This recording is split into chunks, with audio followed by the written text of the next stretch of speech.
Voilà.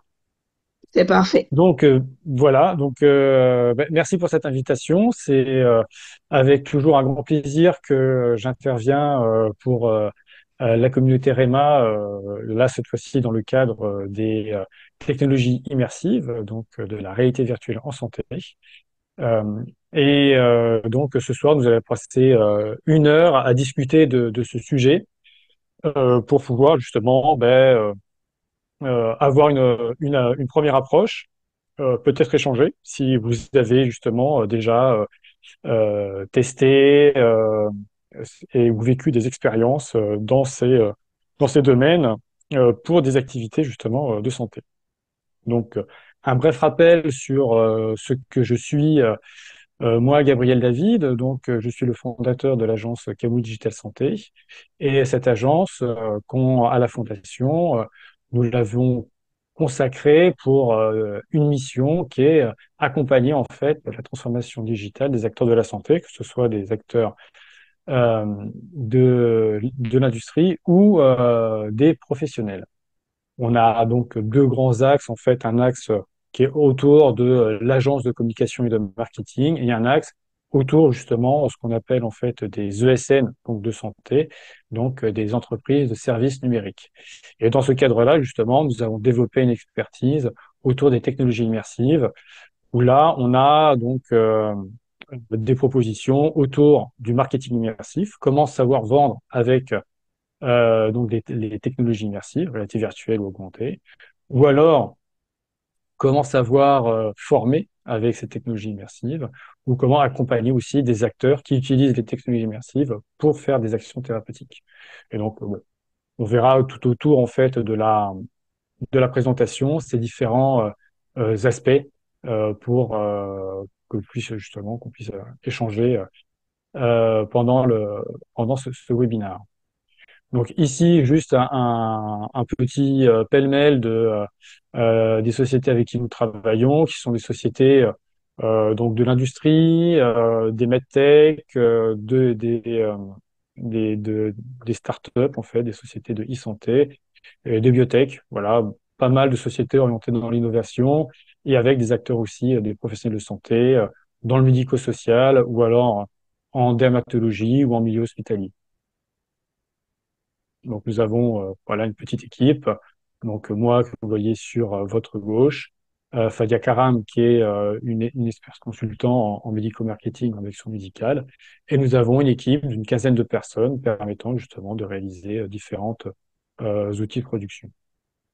Donc c'était une petite présentation. Maintenant passons à ce qu'on peut appeler en fait un salon. Nous sommes là en fait comme les salons d'antan à l'époque des Lumières, de discuter de concepts et d'échanger autour de ces concepts. Donc c'est un peu l'esprit sur lequel j'aimerais un peu vous amener à avoir justement une plateforme d'échange sur un sujet particulier qui est la réalité augmentée, la réalité virtuelle au service en fait des activités de santé.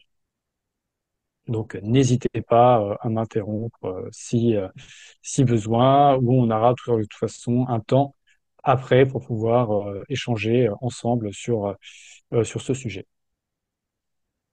Pour pouvoir discuter de ce sujet-là, nous avons ici un petit diagramme de Goldman Sachs mettant en fait en œuvre les perspectives économiques des technologie immersive, donc voilà, jusqu'en 2025. Et nous voyons que la principale activité en fait de ces technologies immersives est plutôt liée aux jeux vidéo, donc aux loisirs. C'est toute la partie verte de ce diagramme.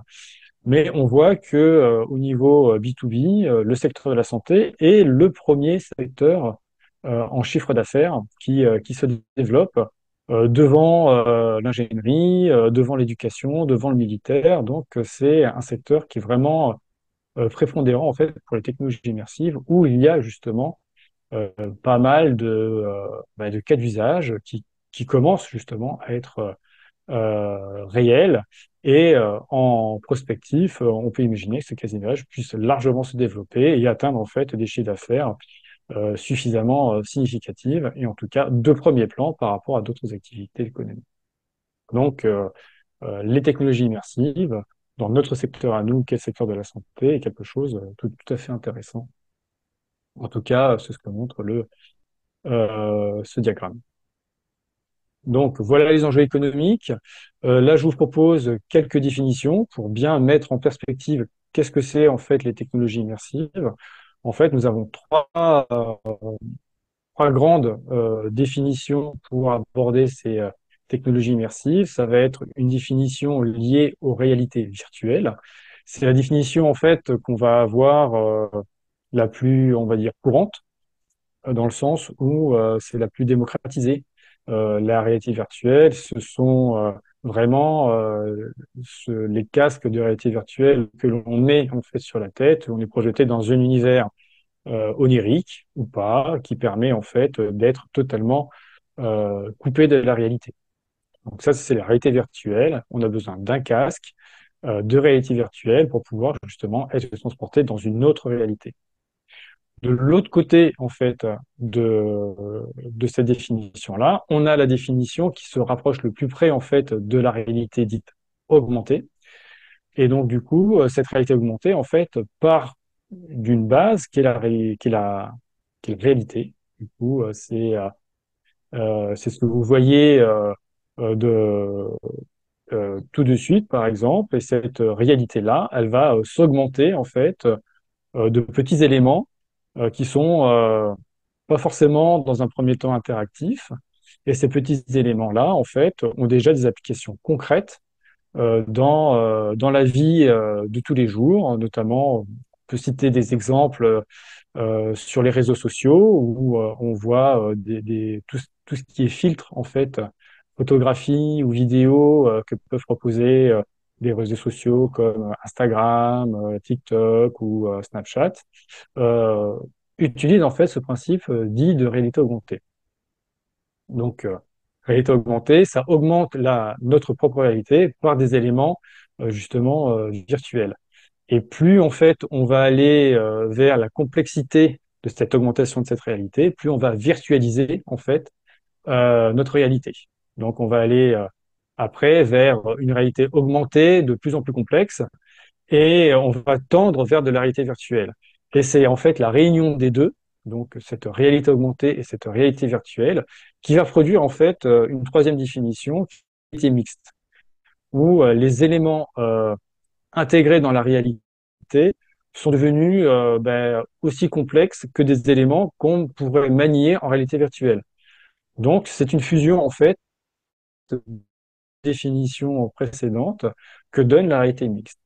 Et c'est là où justement on va avoir des casques qui vont pouvoir projeter donc par caméra ou par une simple visière de transparence la réalité qui s'offre à nous. Et en fait euh, sur le casque, en fait sur les lunettes, nous avons là du coup des augmentations de cette réalité et des possibilités d'interaction.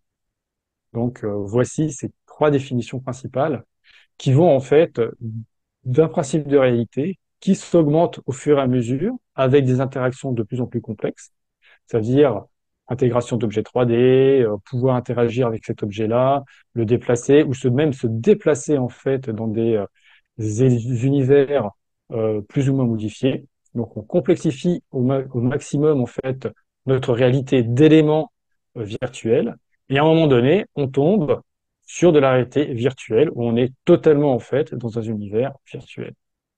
Et donc, les outils permettant ça, ce sont des visiocasques ou des casques de réalité virtuelle ou des casques de réalité mixte. Donc ça, c'est pour justement les outils casques. Mais nous avons aussi la possibilité, en fait, de pouvoir euh, réaliser ces technologies immersives avec donc des smartphones ou des tablettes pour des applications un peu plus basiques. Donc voilà un peu ce que ceci signifie.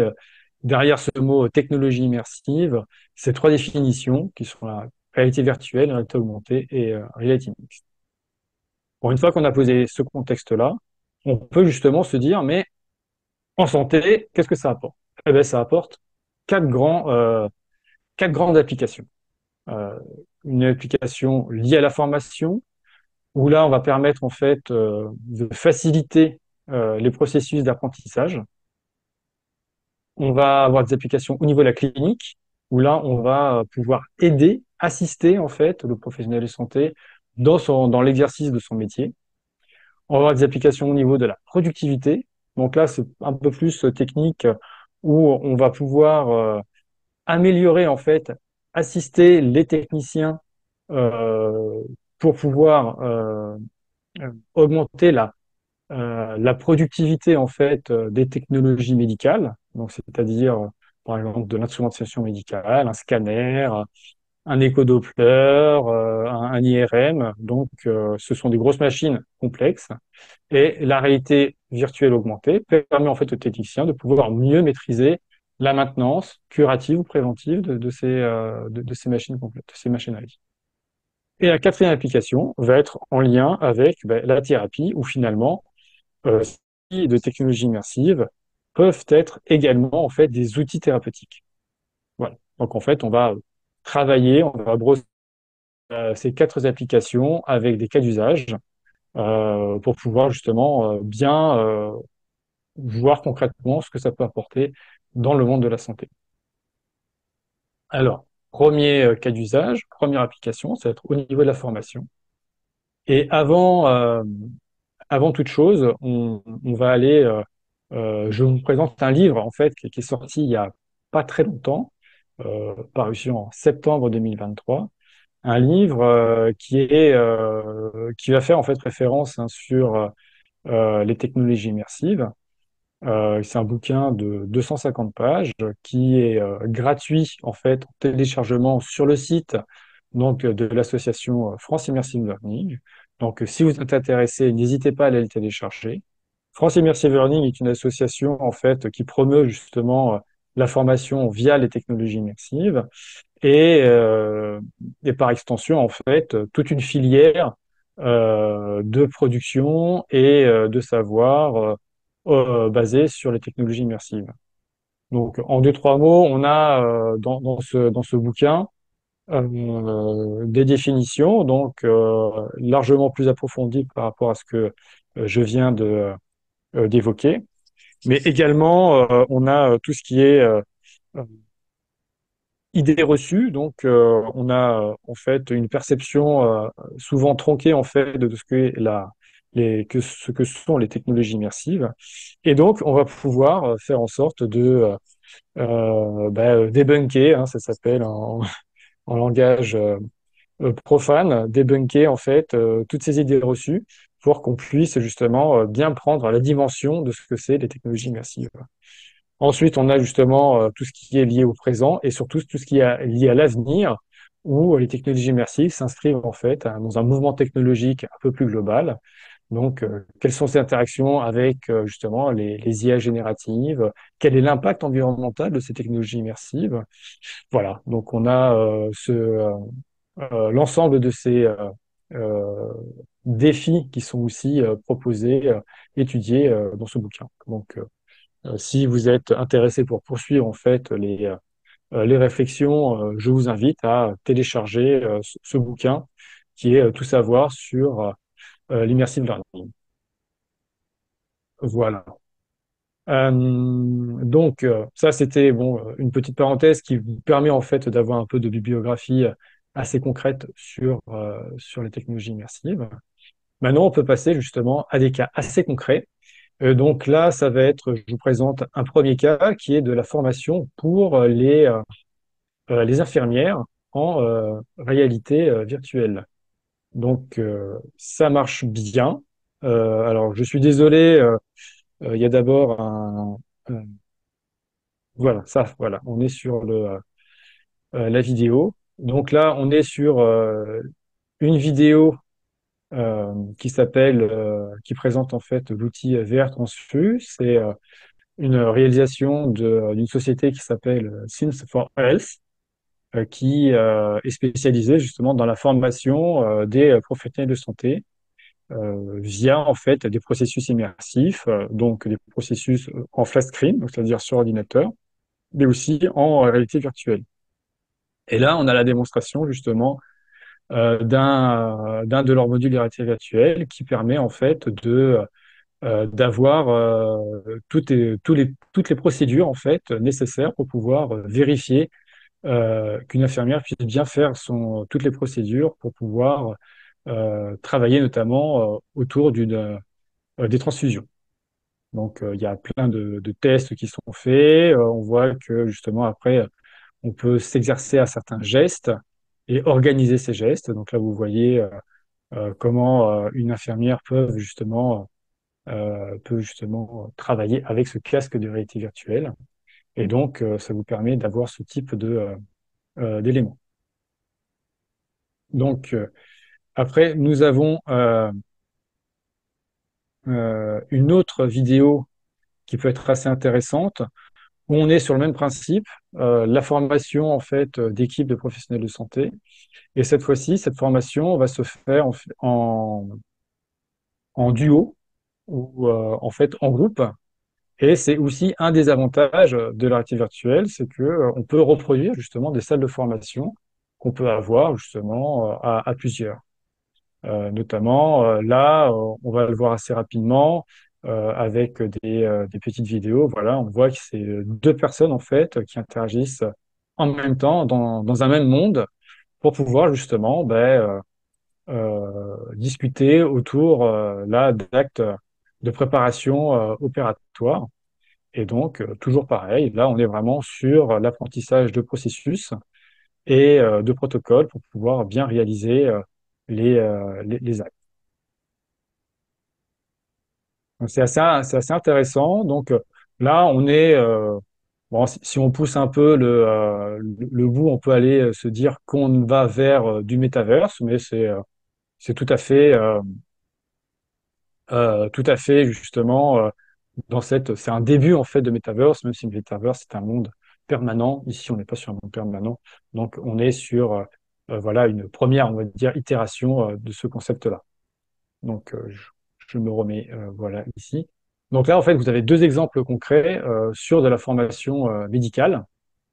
Euh, et on voit bien que ce type de formation a une première, on va dire, implication, de premières applications au niveau du milieu infirmier, ce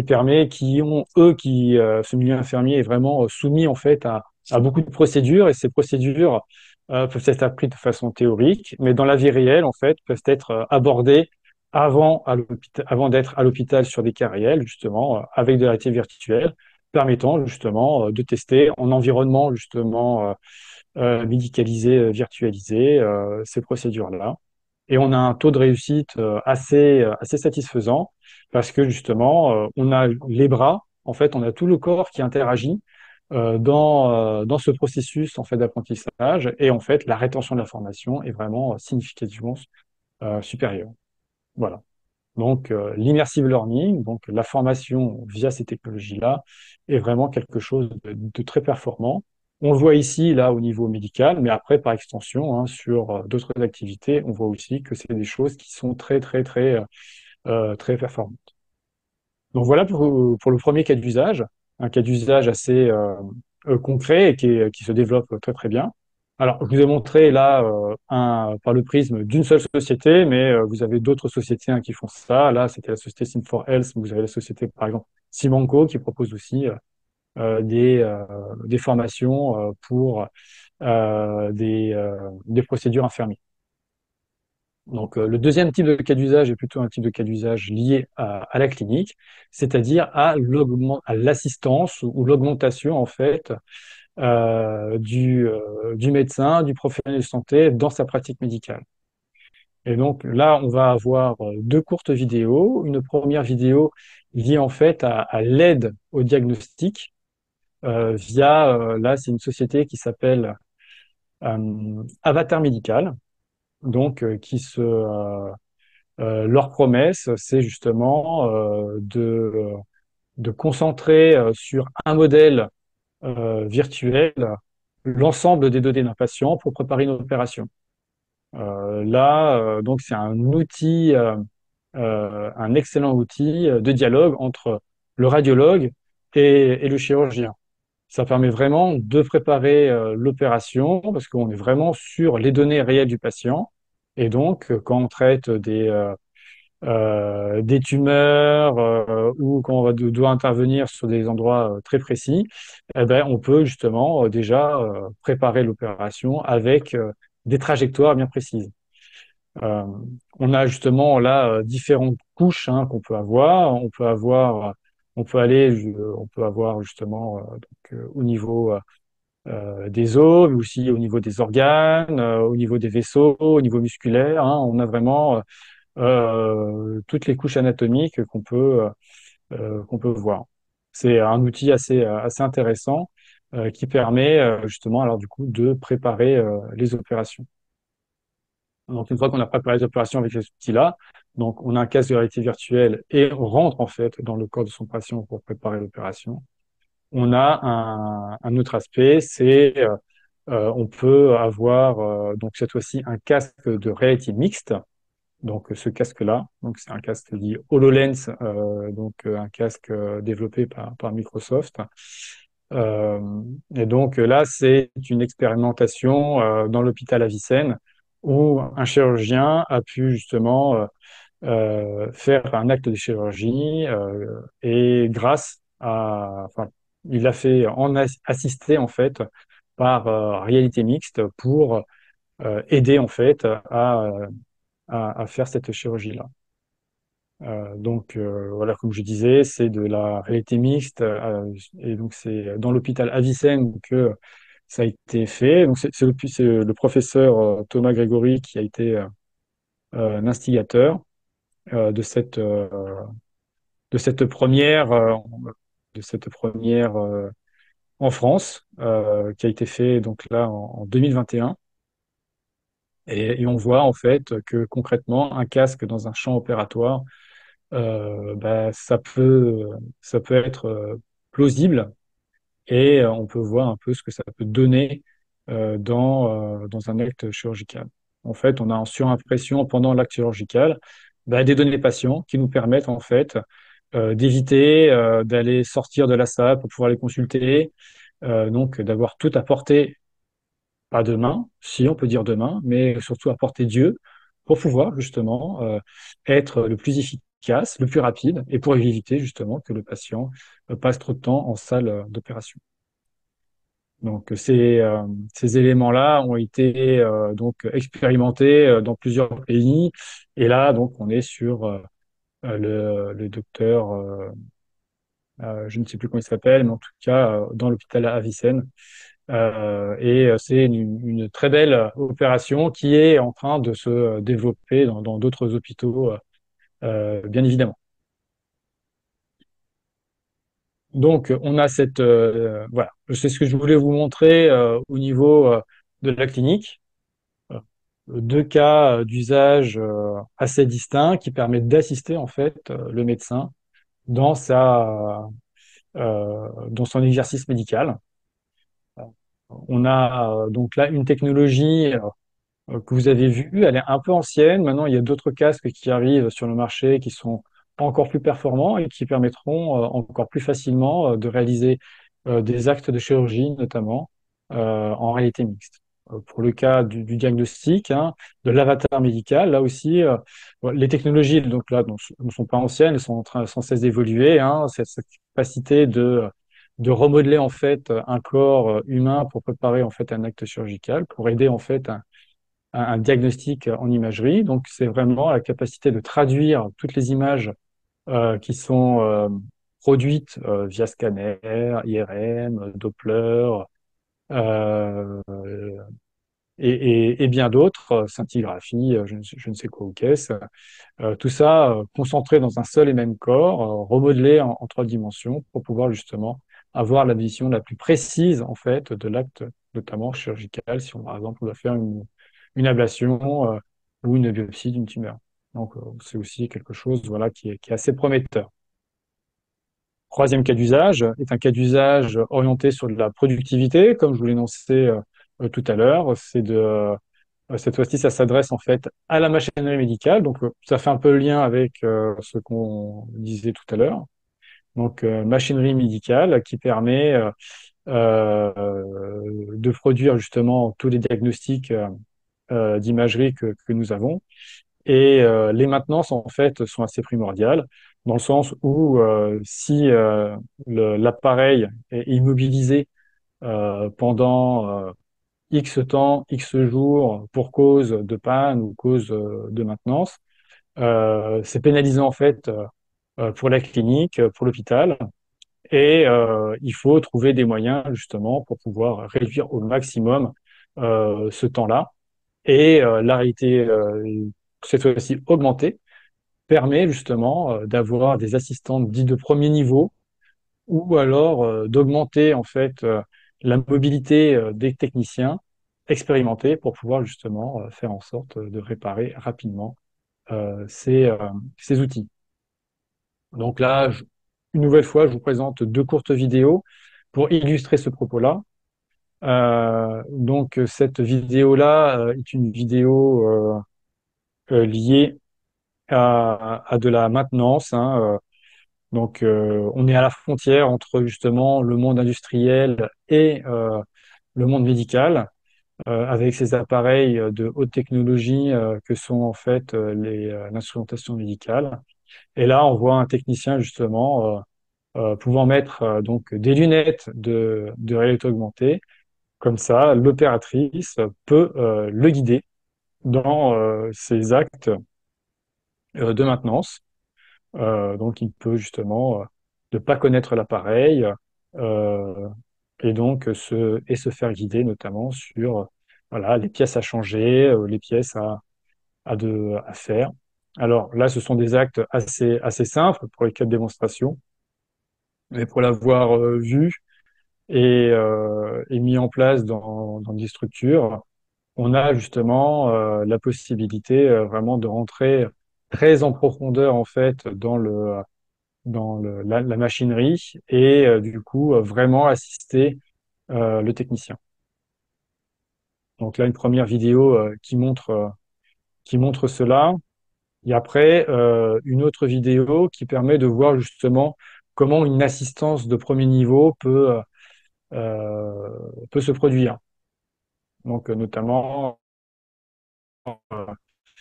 donc là, vous avez par exemple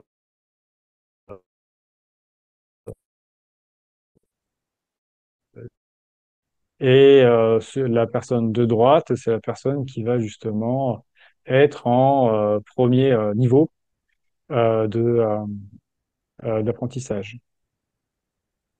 Donc là, vous avez justement, vous voyez bien, donc la personne qui guide, eh ben, avec son doigt, peut justement aller voir, revoir et indiquer les éléments à faire pour pouvoir produire, développer les procédures.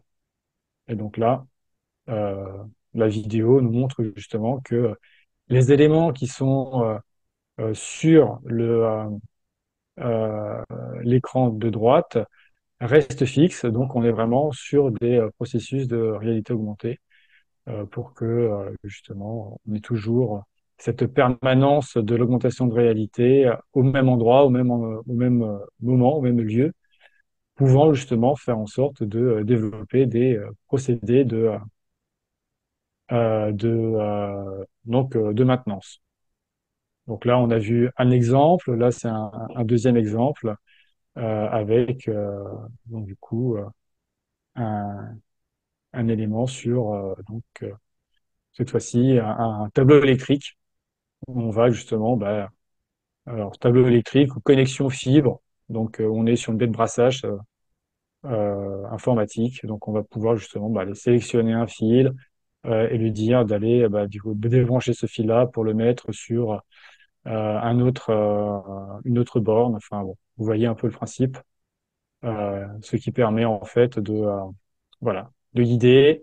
Et donc là, par exemple, c'est illustration, une personne qui ne connaît pas en fait la procédure de maintenance peut se faire guider par euh, par justement un opérateur lui connaissant et il peut l'indiquer via justement une augmentation de la réalité, ce qui facilite en fait beaucoup la compréhension en fait de la procédure à réaliser. Donc voilà. Donc encore une fois, deux vidéos permettant d'illustrer un cas d'usage, qui est le cas d'usage de la productivité. Encore une fois, c'est cette fois-ci un petit peu à l'interface entre l'interface entre le monde de l'industrie et le monde de la santé, mais voilà, la machinerie médicale étant très complexe, on peut avoir justement besoin de ces outils-là pour accélérer en fait justement les procédures de maintenance pour éviter justement que l'instrumentation médicale, un IRM, un scanner, soit trop longtemps en fait mis en maintenance et pénalise en fait le workflow de la clinique ou de l'hôpital pour délivrer en fait de l'imagerie. Donc voilà, c'était le rationnel pour pouvoir vous présenter aussi ce cas d'usage.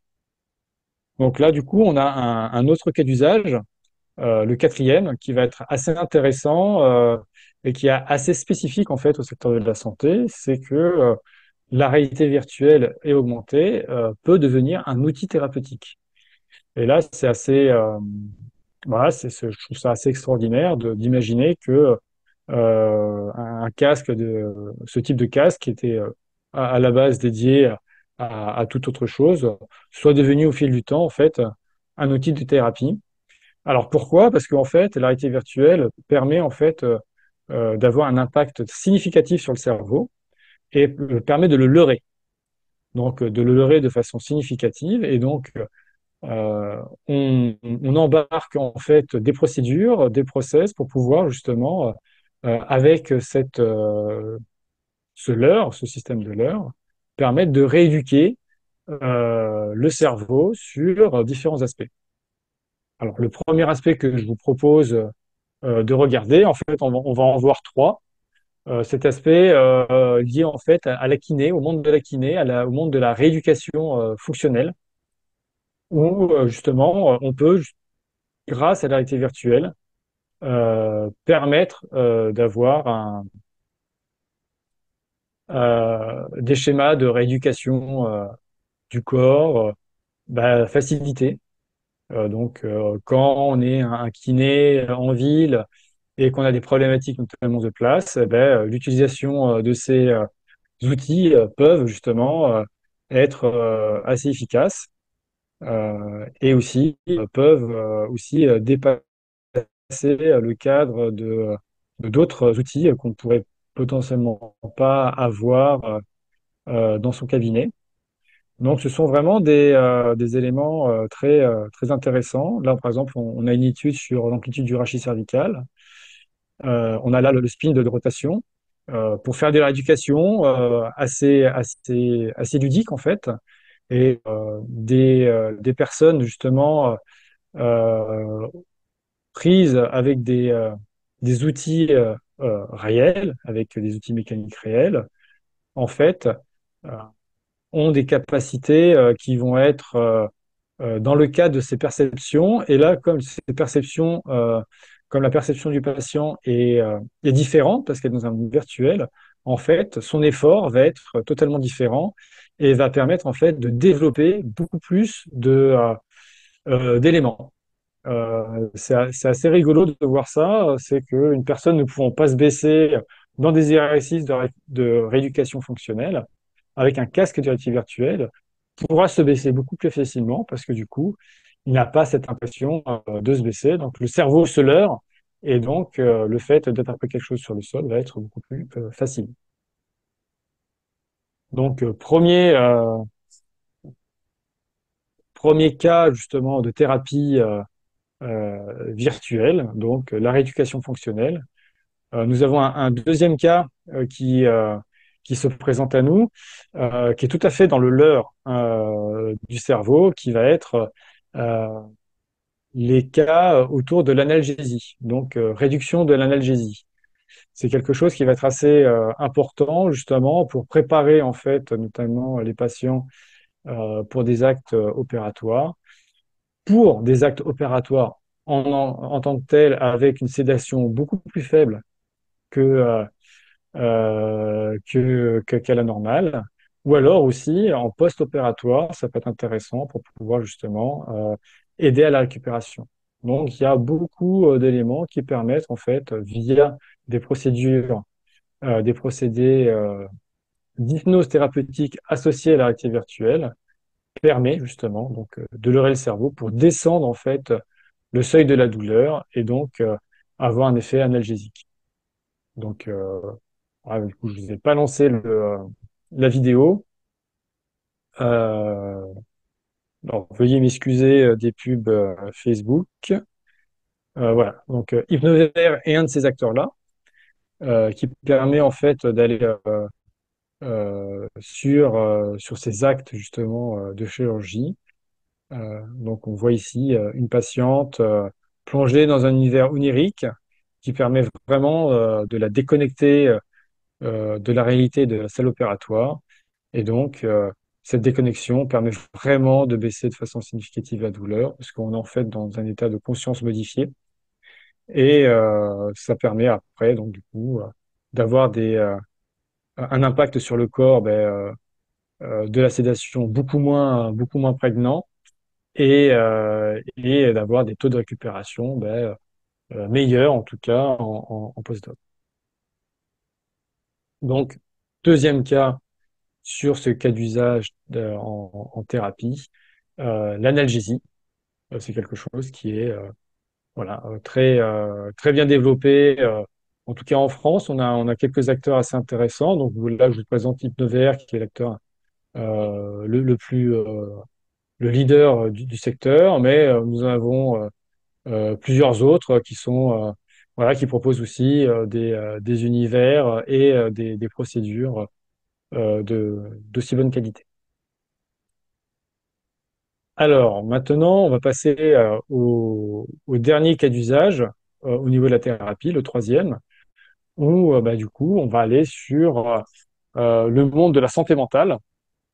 Évidemment, hein, c'est assez logique, hein, on leurre le cerveau et on peut leurrer justement et on peut aider en fait au traitement de différentes phobies.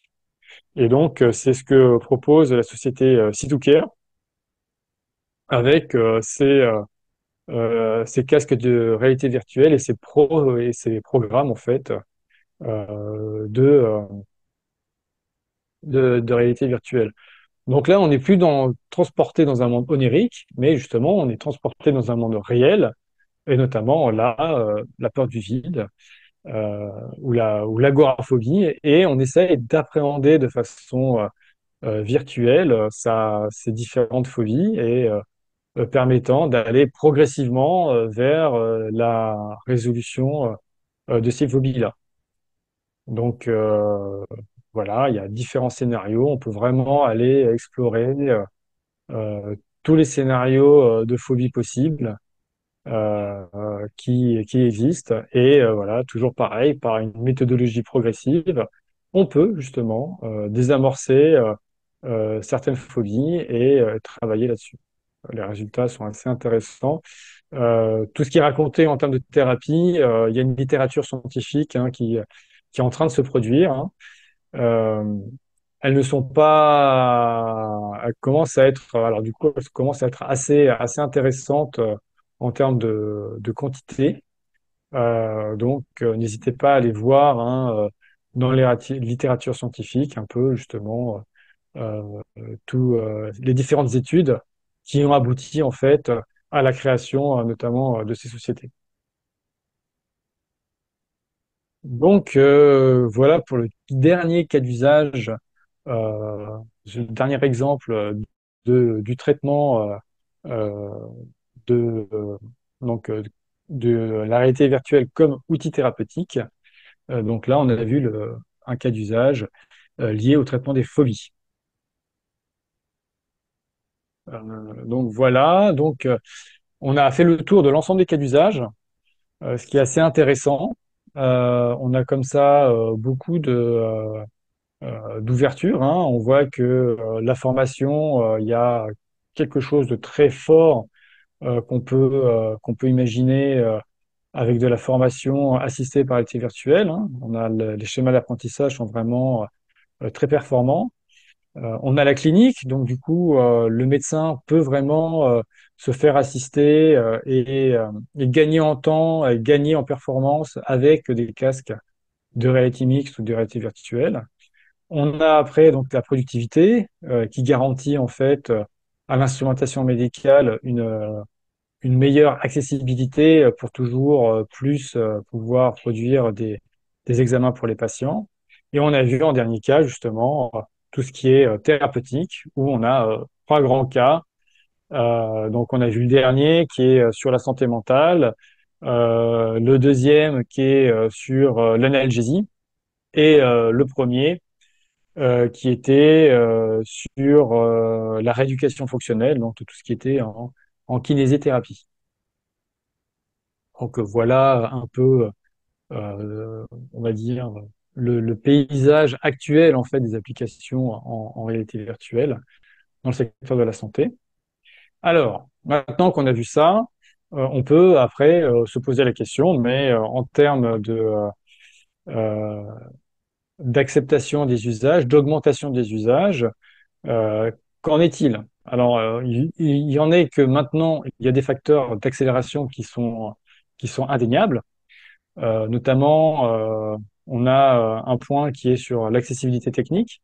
Maintenant, on a des casques qui sont de meilleure qualité, à des prix justement moins chers pour les mêmes fonctionnalités. Donc, ça permet vraiment d'avoir ben voilà, par exemple, vous avez des casques qui peuvent être maintenant dans le commerce, ils sont autour de 350-400 euros, hein. Ce sont les casques Quest de Meta. Donc, bon, alors, on est dans l'actualité parce que Meta a sorti le Quest 3 il n'y a pas plus tard que la semaine dernière. Donc, on voit que c'est un sujet qui est actuel. Quest 3, voilà, c'est un casque, je crois qu'il doit être autour de 500 euros et qui est un vrai casque de réalité mixte avec la possibilité de voir à l'extérieur, d'augmenter sa réalité, mais d'aller en fait après dans un casque, dans un monde totalement virtuel. C'est vraiment une très belle prouesse technique. Et voilà, donc on a ça à disposition pour des coûts relativement faibles et qui permet alors du coup d'aller sur les différents types d'applications qu'on vient de voir. Donc ça, l'accessibilité technique, ça permet vraiment voilà, d'investir plus facilement. Après, nous avons aussi une augmentation de la qualité des logiciels en termes de réalisme. Là, vous avez vu, par exemple, sur Sin4Health, qui est des scénarios peut-être un peu anciens, une qualité en termes de réalisme qui était peut-être un petit peu dégradé, mais il faut à mesure que justement on tend vers des logiciels qui ont été mis sur le marché récemment, on voit que le graphisme 3D est de plus en plus réaliste et on a une capacité d'immersion en fait beaucoup plus rapide et beaucoup plus forte. C'est pas pour autant qu'avec d'autres éléments peu réalistes, on n'a pas une capacité d'immersion, hein. Le réalisme participe à cette capacité d'immersion. Et donc après, dernier élément facteur d'accélération de l'adoption de cette technologie, c'est le fait que ces casques, maintenant, ça a été remis sur le tapis avec Meta et son Metaverse il y a 2 ans à peu près. Et du coup, ça se démocratise de plus en plus. Donc, le grand public en a une meilleure connaissance. Donc, du coup, dans l'univers de la santé, par imprégnation, il y en a aussi une meilleure connaissance. Donc, l'acceptation de cette technologie-là progresse euh, toujours plus, toujours plus. Donc, voici pour les facteurs d'accélération. Et après, nous avons quand même certains points de vigilance qui sont importants à avoir.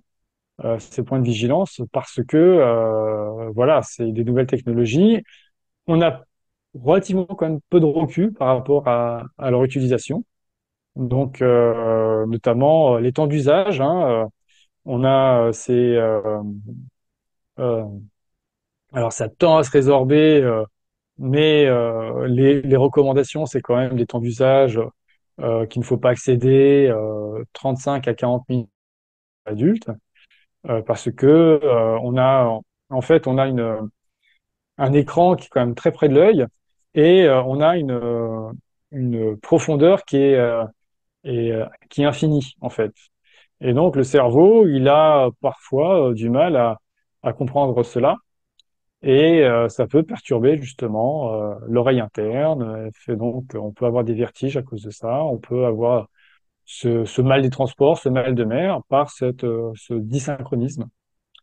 Et donc du coup, alors pour l'instant, ça s'améliore hein, avec les nouveaux casques, bien évidemment. Mais voilà, pour l'instant, les recommandations, c'est pas excéder 35 à 40 minutes d'utilisation d'affilée. Cet élément-là, en fait, on peut le transposer aussi au niveau des enfants où les enfants, il n'y a pas d'études avérées hein, sur la nocivité des casques, mais il y a cette problématique d'écran hein, que, que les enfants ont, et comme ce sont des écrans, ces problématiques-là prennent en compte aussi, rentrent en fait dans les points de vigilance pour la technologie immersive. Et puis, comme je vous disais, cet écran qui est très près de l'œil, et qui donne en fait une profondeur infinie, euh, l'enfant ou son œil est en cours de construction, on comprend pas encore bien les impacts que ça peut avoir. Donc du coup, pour l'instant, il est recommandé à ce que l'utilisation des casques de réalité virtuelle ne soit pas fait pour les enfants de moins de 12 ans. Faut avoir 12 ans et plus pour pouvoir justement commencer à l'utiliser. Donc voilà, en attente d'études plus précises là-dessus.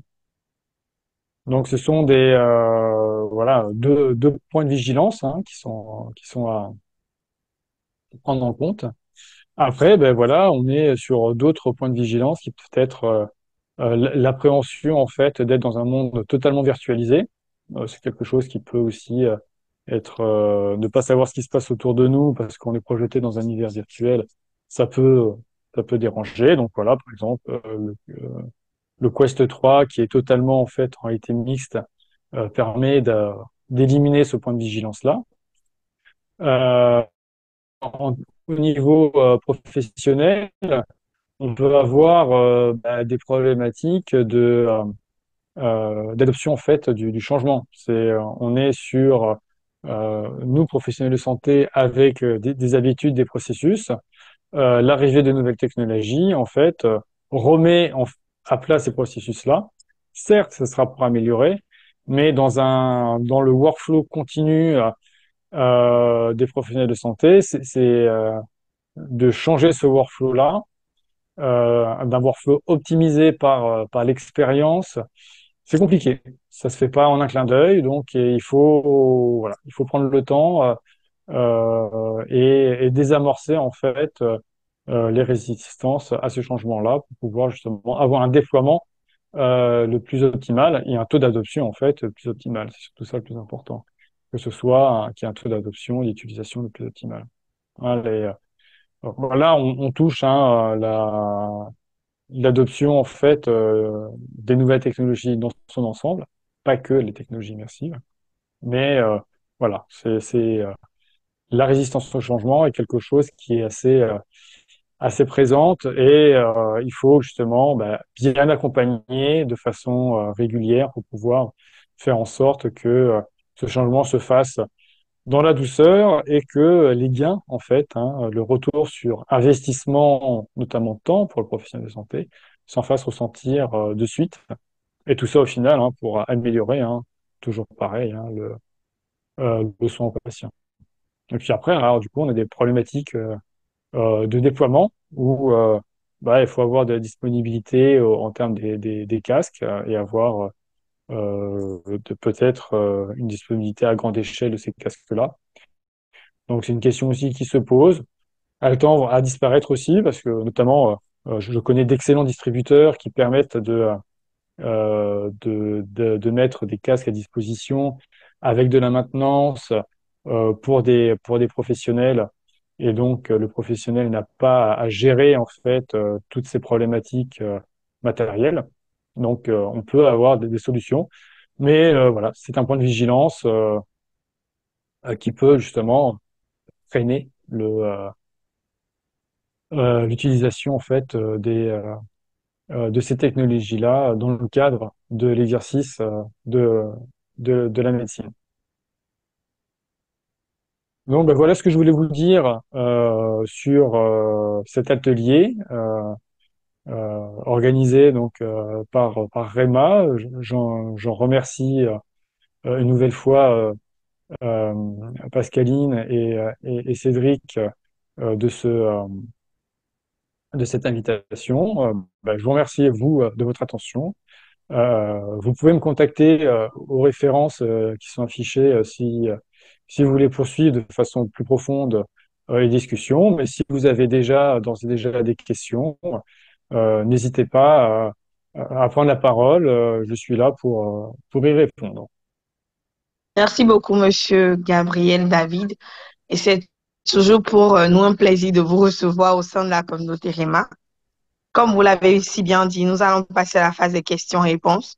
Donc, s'il y a une personne ou plusieurs personnes qui ont des questions, des apports, peut-être même des partages d'expériences par rapport à la thématique d'aujourd'hui, ou peut-être même des questions de curiosité, je pense qu'il suffit de lever la main et la parole vous sera accordée.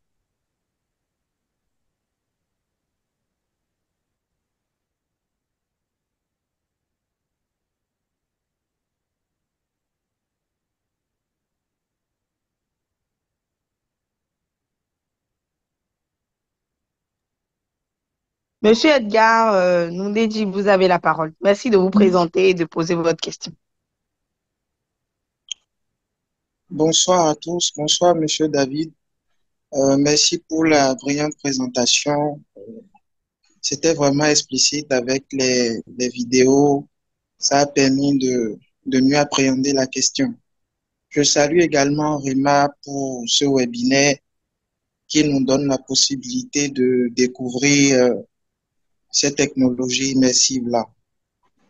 Ce n'est pas une question, mais plutôt une expérience par rapport à ces technologies immersives-là.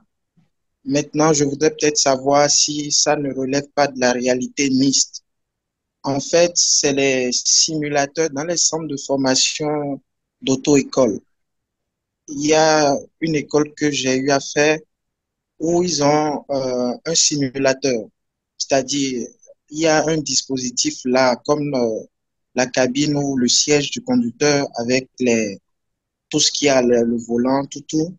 Mais il y a un écran où la piste ou les endroits où tu dois conduire, tout ça, c'est virtuel, c'est sur un écran.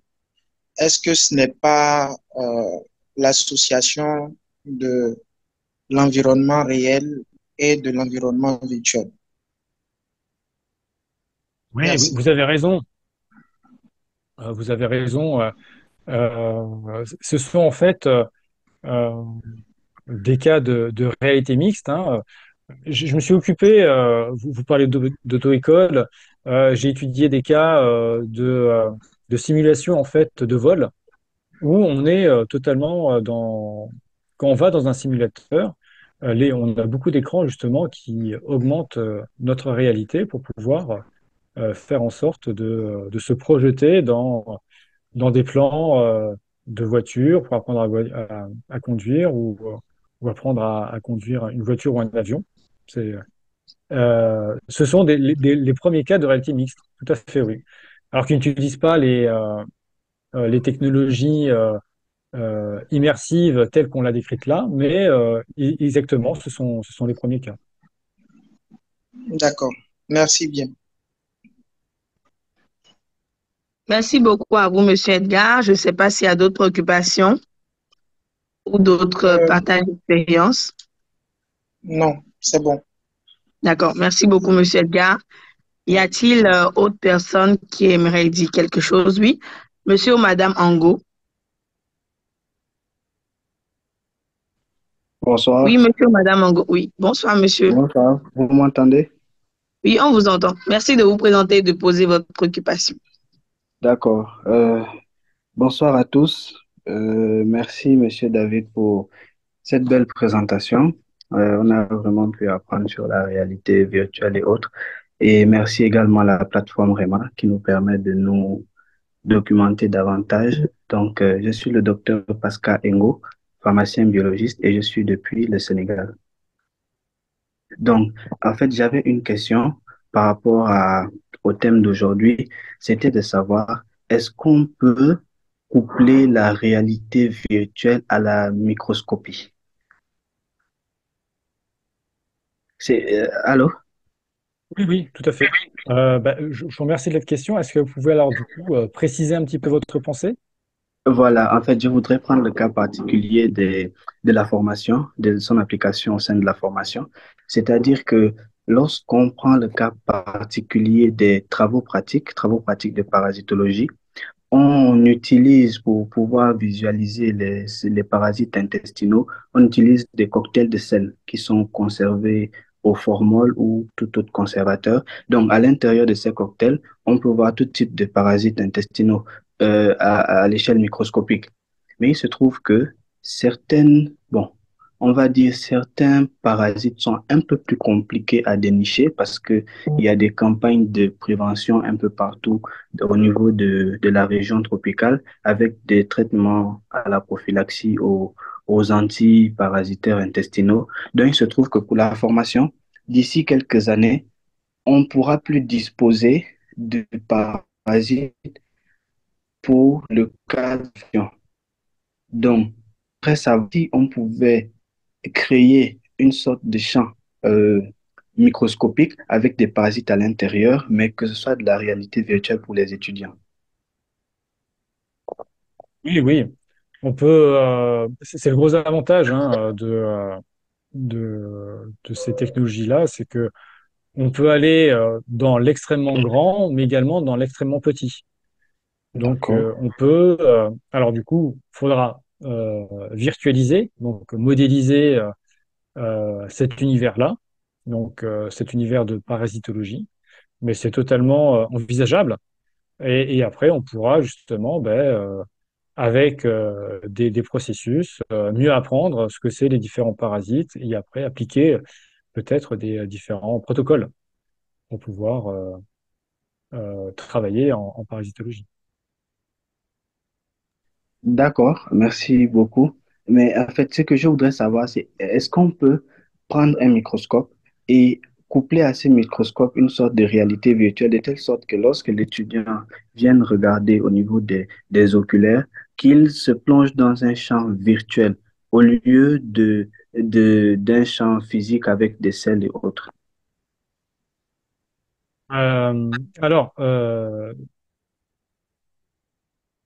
il faut que à l'intérieur du microscope, on ait en fait la génération automatisée de l'univers virtuel par rapport à ce que regarde l'étudiant dans le microscope.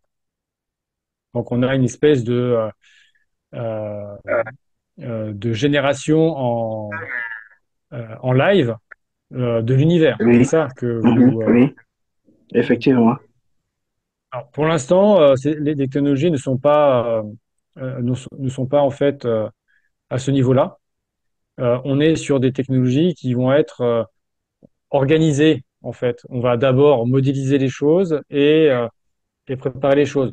On a Avatar Technologies qui tend en fait vers ça, mais on a quand même donc du coup des images, enfin des données d'imagerie médicale qui sont consolidées et reconstruites en fait en éléments 3D.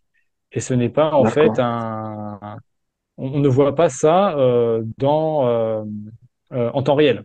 Donc il y a de la prise d'image, de reconstruction et du traitement. Donc, ça se fait en plusieurs heures et donc ce n'est pas en temps réel. Donc, on n'a pas encore ces technologies-là en temps réel. d'accord, merci. Merci à vous, monsieur Pascal. Je ne sais pas s'il y a d'autres préoccupations.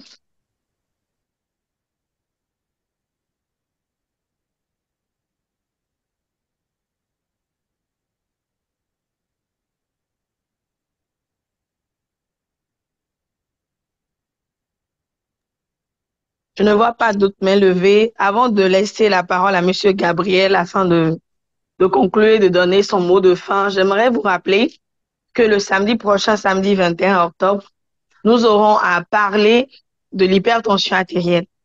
Ce sera un cours qui sera animé à 9h GMT, soit 9h heure de Lomé, 10h heure de Cotonou. Et ce cours sera animé par une enseignante qui nous vient du Burkina Faso. Professeur Gabriel, je vous laisse la parole afin de clôturer les échanges de ce soir et de nous dire ce qui est vraiment important pour vous que nous devons garder de cette séance. Merci. Merci beaucoup. Euh, pour le mot de la fin, ce qui est important à voir, c'est que nous avons un contexte en fait économique favorable au développement des technologies immersives au sein de la santé. Et donc, des acteurs économiques auront tendance et ont tendance à investir dans cette technologie-là pour servir le secteur de la santé.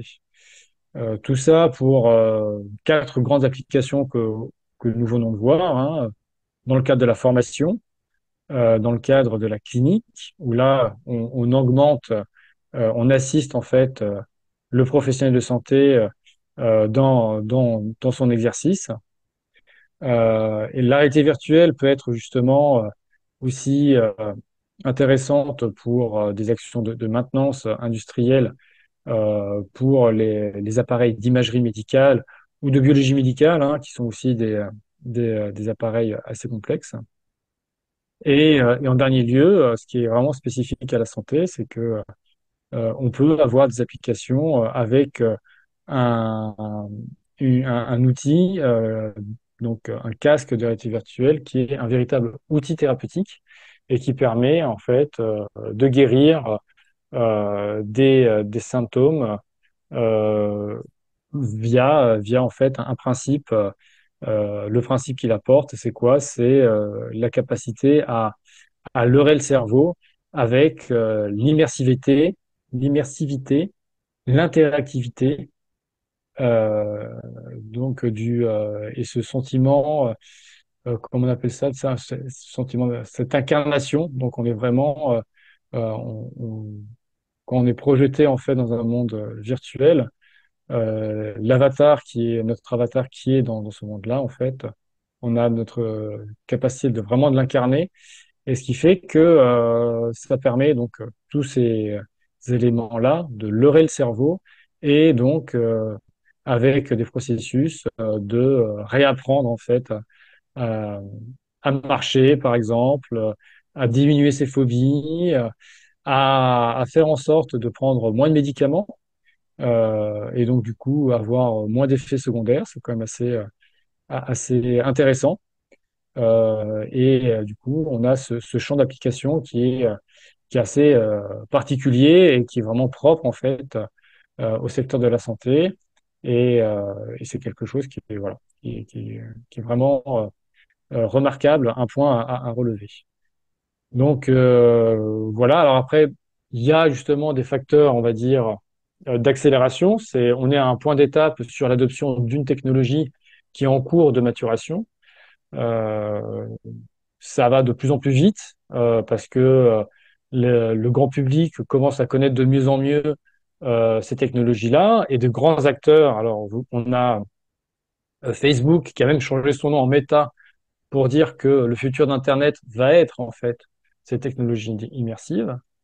On a Apple aussi qui vient c'était le mois dernier, je crois. Il a fait son annonce avec le Vision Pro.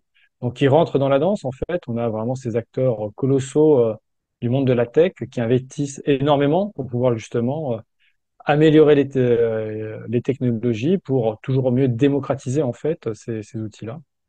Donc, on sent que on est dans une fenêtre là, euh, ou dans une activité peut-être un peu évanescente, mais qui va certainement s'accélérer au fur et à mesure des années. Bien sûr, il y a qu'encore des points de vigilance qui sont là, euh, qui, euh, qui doivent être résolus, hein, notamment l'usage pour les enfants, on n'a encore pas assez de recul, ces petits problèmes justement de vertige ou de mal de mer qui peuvent survenir pour des gens qui peuvent être sensibles. Donc on a ces différents éléments là qui sont aussi améliorés. Mais on est vraiment sur une activité qui va, à mon sens, prendre de plus en plus d'ampleur et que on est à un tournant ceux qui s'investissent maintenant, eh ben, auront justement l'expérience et la capacité de développer et d'accélérer le développement de ces technologies-là.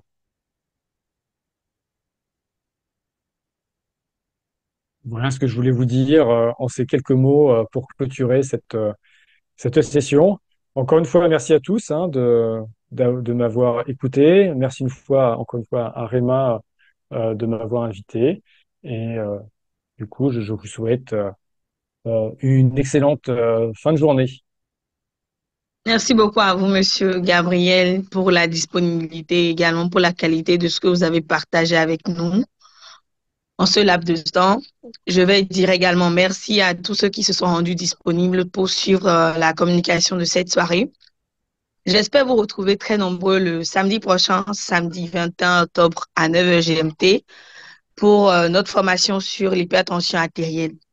Également, pour avoir le certificat autant pour moi d'aujourd'hui, il suffit de vous rendre sur Emma Learning, de pouvoir taper la formation d'aujourd'hui, réalité virtuelle en santé, de pouvoir répondre à quelques petites questions, de pouvoir suivre le replay et si possible, si vous le voulez, obtenir l'attestation du jour. Sur ce, je vous dis à très bientôt. Merci à Rosario qui a envoyé déjà la procédure d'obtention dans la messagerie. Je vous dis à bientôt, portez-vous bien et j'espère vous revoir très nombreux le samedi pour la formation sur l'hypertension. Bonne soirée à tous et passez une agréable fin de journée. Je vous remercie. Au revoir.